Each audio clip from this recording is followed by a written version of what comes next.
But I do see, like, if I want to make new friends, that, you know, most girls these days are like selling freaking Monet, or they're on OnlyFans, and it's just like a different, like, there's nothing wrong with that, but it's just different hustle than like what I'm used to. Is that a common thing in the normal world? OnlyFans? Like, I know it's like normie shit and they know what it is now, but is that a common thing? Because like in our scene, obviously gaming entertainment, like a lot of the girls have OnlyFans, but is that actually such a common thing? And do girls just have OnlyFans now?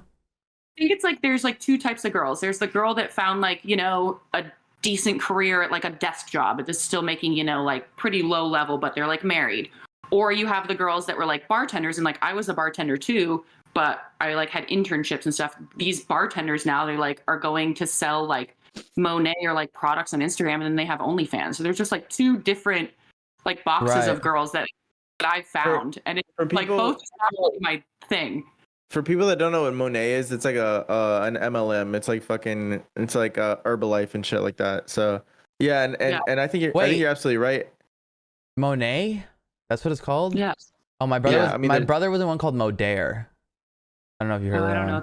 I never heard of Monet. It sounds like the male centric version of that. Is it products for like hair and facial and shit? Like, it's like shampoo and stuff. Oh my god, it is the male centric version of that. I told you, right? I told you. They didn't try too hard on the rebranding for the males, but anyways, as far as like the OnlyFans thing is, dude, I saw something that made me laugh my ass off the other day, bro. And it was that OnlyFans is making chicks finally understand what it's like being a local rapper. Cause they, you know, they're like, oh, I'm gonna blow the fuck up. Like, I'm just gonna post my titties and get hella money and views and shit. And then they post their titties to 3 people and they made $12. And they're like, and now they're naked on the internet, shit. And their homies have their nudes. Yeah. I'm like, you are showing your whole body for like the low price of like $4 a month. Yeah. That's crazy. But yeah, I'm not gonna hustle. Like, you go, you get your bag, girl. But I do think that a lot of girls like take themselves super seriously when they do like these multi-level marketing things, and then OnlyFans, and they try to act like we're doing the same thing, and it's almost like it's almost like a little insulting. They're like we're both entrepreneurs. You're like, can you spell entrepreneur? Have you ever spelled that word?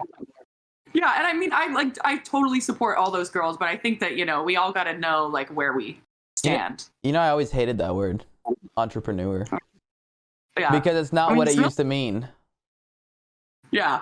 It's like nowadays, entrepreneur, you say entrepreneur, people think you're like this kid who tried to build a business online and failed, and you're like the dude who stands in front of his car on Instagram paid stories and says, let me show you to make a quick $500.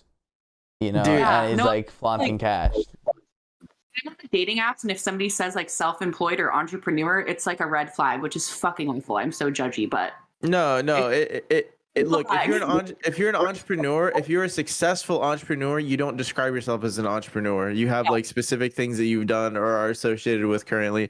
And I will say, I feel like the word entrepreneur has kind of gone up and down, because entrepreneur way back when was like basically you're a scam artist, right? And then like at some point it was like, okay, being an entrepreneur is cool, like, you know, people get what it means. But nowadays, bro, everyone that doesn't have a job is an entrepreneur, basically.